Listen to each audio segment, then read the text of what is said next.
Focus. Ideate. Innovate. Enable.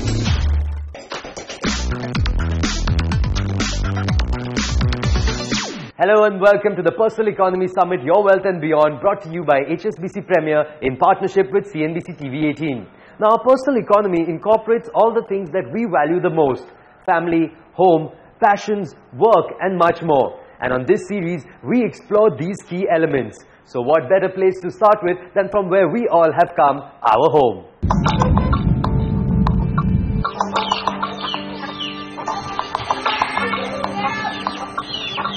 Sandhya Gotri is on a weekend break with her sons at the family holiday home. Don't encourage that.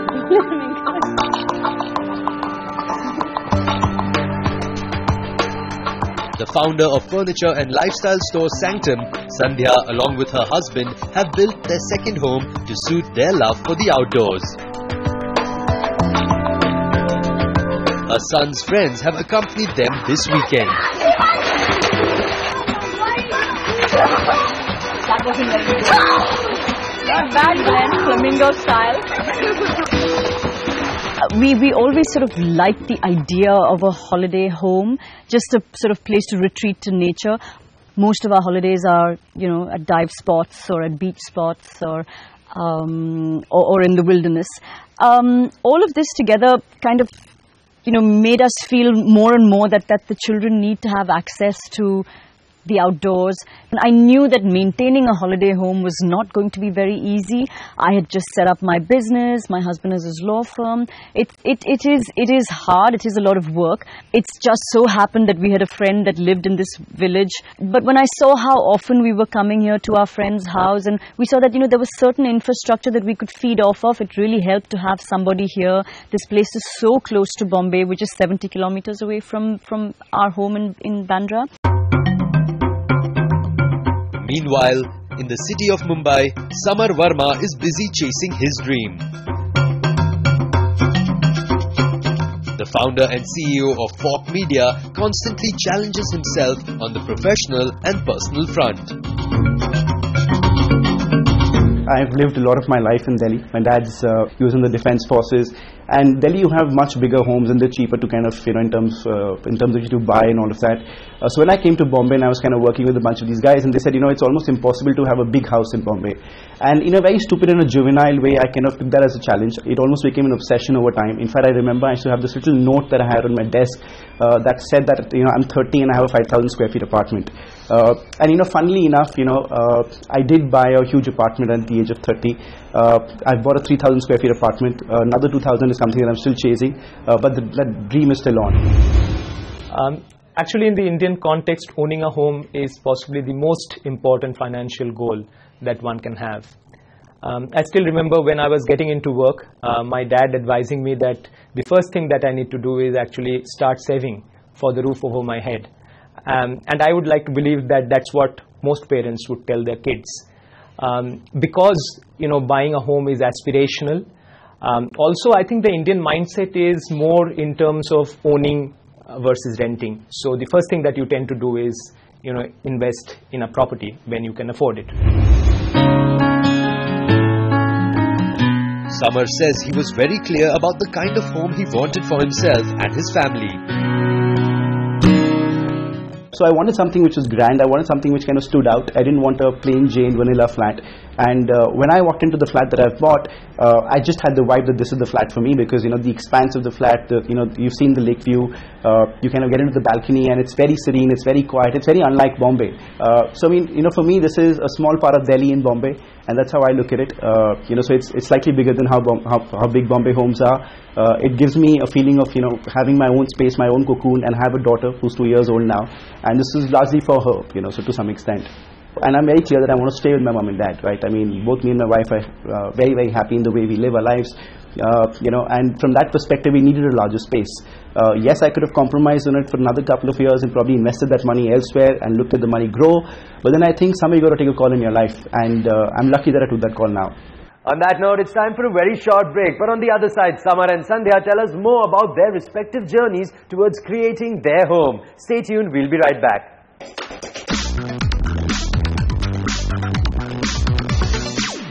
Welcome back to the Personal Economy Summit, Your Wealth and Beyond, brought to you by HSBC Premier in partnership with CNBC TV 18. Now on the series, we explore the key aspects that make up our personal economy. Now a home is much more than just brick and mortar. It is very often the place that we return to time and again to renew, refresh and re-energize. In this episode, we journey with two individuals who've invested much time, effort and resources in creating their home.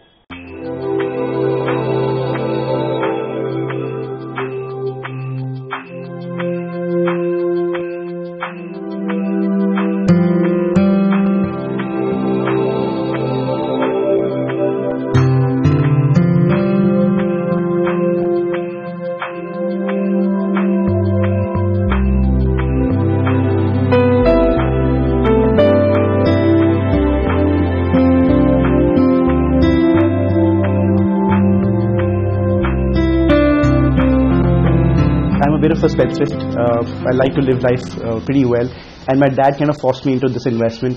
He said, this is the best way to kind of make sure that you curb your expenditure and you start saving up.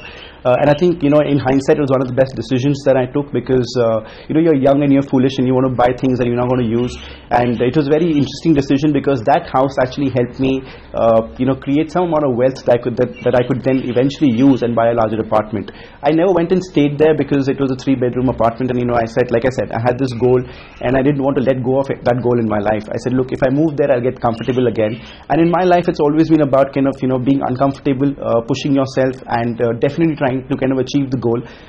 If not completely, but at least trying to get there, right? And at no point in time do I want to get comfortable with where I am and who I am.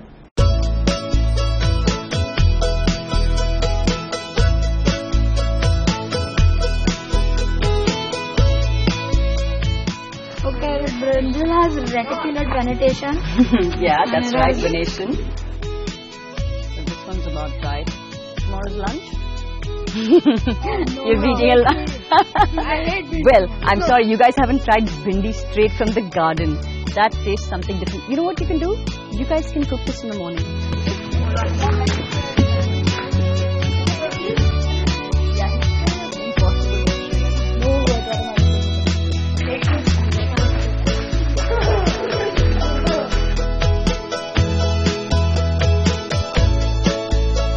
I was a little hesitant initially because while, it's easy to have these priorities, I want to raise my children in the outdoors and stuff, but if you have children that absolutely hate it, there's not much point, they're going to be miserable.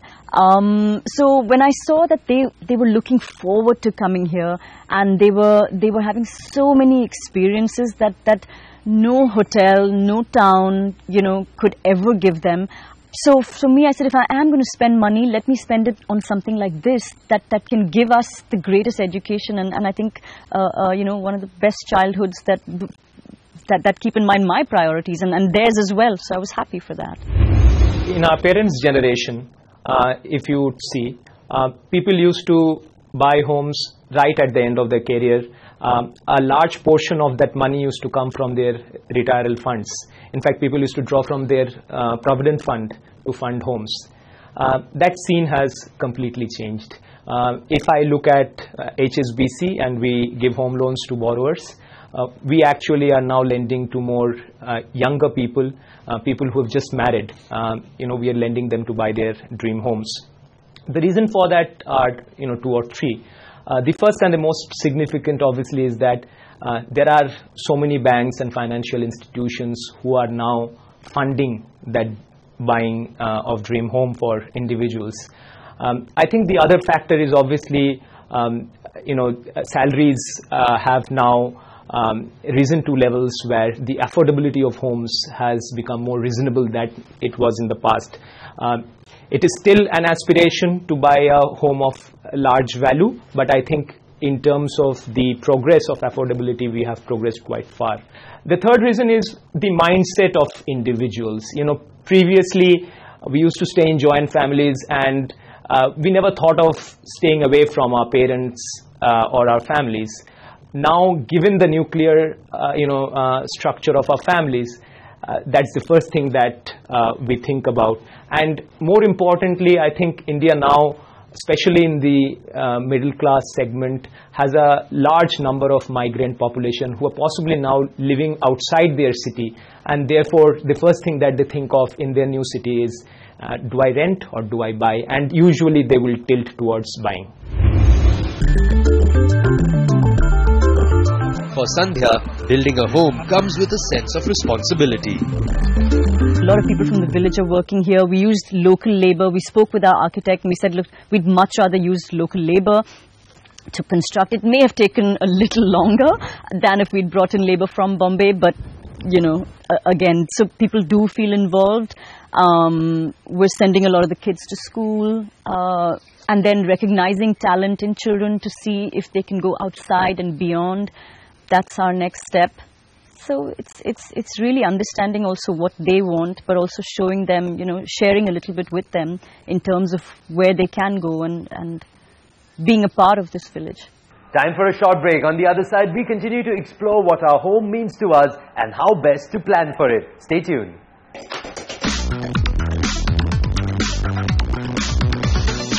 Welcome back. In the earlier episodes on the series, we watched some of the key moments of the recently held Personal Economy Summit, Your Wealth and Beyond, brought to you by HSBC Premier in partnership with CNBC TV 18.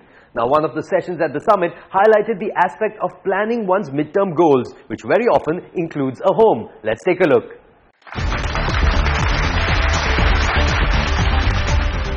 So what I'm going to be talking about is those midterm goals, those little milestones. There could be something as simple as a lunch in a restaurant, in a Michelin restaurant. It's something I've never been to, but maybe the best, I want to go there somewhere. It could be something as simple as that, or it could be something as big as setting up your own office. So it could be simple or it could be big. It could be recurring. It could be a holiday that I'd like to plan every year, every 2 years, to a dream destination. It could be recurring, or it could be a one bullet goal dream saying, I want to buy that farmhouse. That's my dream house. So that's a midterm goal as well. So it could be recurring or it could be a one shot. Let's take that same home. That's the home that I want. 3 questions you need to ask. What does it cost today? So let's assume it costs 10 crores. If it costs 10 crores today, how many times of my annual salary is it? And this is a number, so please don't calculate my annual salary on this basis. It's just an example. So let's assume it's, say, 6 times my salary. It's not. It's a lot bigger than that. But let's assume it's 6 times my salary. That's the second question answered. And the third question you need to answer is, when do you need to do this? So I need to buy the house. I know how much it's worth. I know how many times of my annual salary. And I know I want to do it in the next 5 years. That is when your financial plan starts. Now, I could spend a couple of hours telling you how financial planning works, but that's where your advisor comes in. Think about how much of capital preservation you need. Think about your risk profile. Are you risk averse? Are you risk prone? All that comes together. And then review it. Review it maybe every quarter. And maybe at some point in time, you will find that it's not good enough. Maybe you got that bonus end of the year. That's the money that you may want to put in back into that. Keep refining your plan. A plan is not a one-time activity. A home is an extension of one's personality.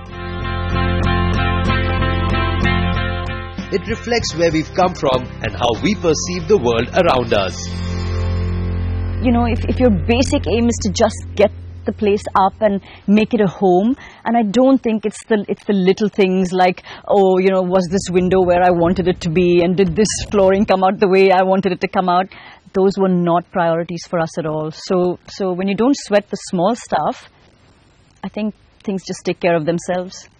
I remember my dad used to kind of get transferred every 2 years, and as you ask any defense officers, kids, and they'll say, you know, that transition is so a part of life that, you know, every 2 years you change your school, every 2 years you change the environment that you're in, and in some ways you do kind of seek, you know, a certain city to be kind of home for a longer period of time.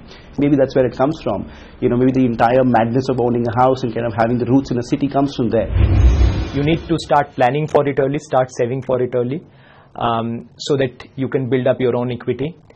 The second factor is knowing precisely how much you need to leverage. And, you know, it's a question of balance. Again, I can quote from my own example. I I could have bought a home, say, 5-6 years prior to when I actually purchased my first home. And my hesitation was always that, am I leveraging too much? Would my cash flow get impacted so much that my lifestyle would need to change? On the other side, there are individuals who can be extremely aggressive and who can over-leverage more than they need to. I think the trick lies in knowing exactly where you stand in terms of your income and your expenses. The other factor is obviously to plan for completely unforeseeable circumstances. And there, I think that insurance, planning to buy an insurance to cover your EMIs in case you are not there, that aspect also is extremely important. Okay, let's see who all know what the trees are. Does anybody know what this tree is? Okay, I'll give you a hint. It grows that big like that, and it has a massive fruit. No, jackfruit.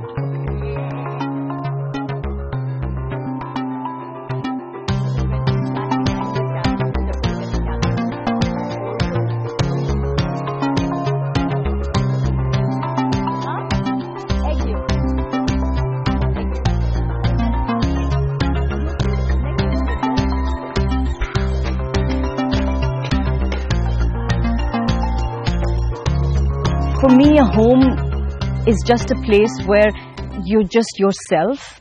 I've had a friend come and rearrange all the furniture here, and I was grateful. It spared me. It was like, oh, this is actually much better than what I did to start with. So that they feel at home here as well. We've sort of kept an open house. People come. I often know that a friend has stayed there after they have left. I mean, they may have told one of us and not the other. That really is the kind of home I've wanted.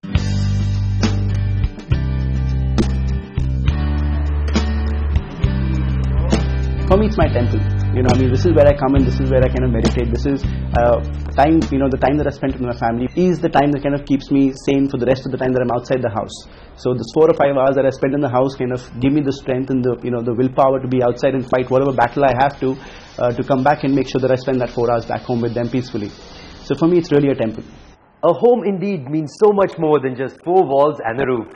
That's all the time we have on this episode, but stay tuned for more on the series as we continue to explore the key elements of our personal economy. Until next time, from the entire team, many thanks for watching. I truly believe now that anything's possible, right? I really feel that in the future, I'm not worried about failing again. We realized that we could make all the rules, and yet we were also the ones where the buck stopped. We had to sign the checks, and we had to make big decisions.